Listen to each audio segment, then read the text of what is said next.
Mă jucam și o GTA Online așa frumos. Nu am skin, da.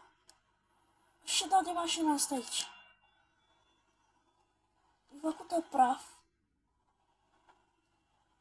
E un Audi. Dar nu știu ce cu ea aici aruncată.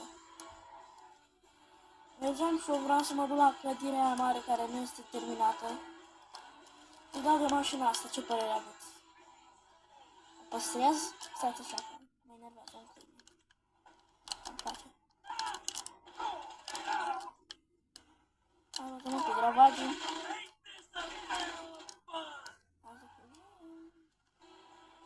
Poliția. Murim, fugiți.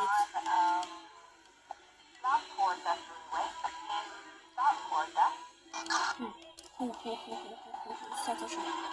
Așa că avem o problemă.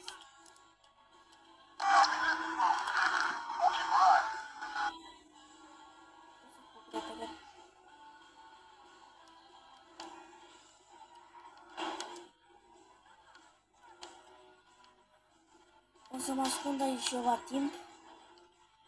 O să mă ascund aici ceva timp și o să revin cu un episod la fel de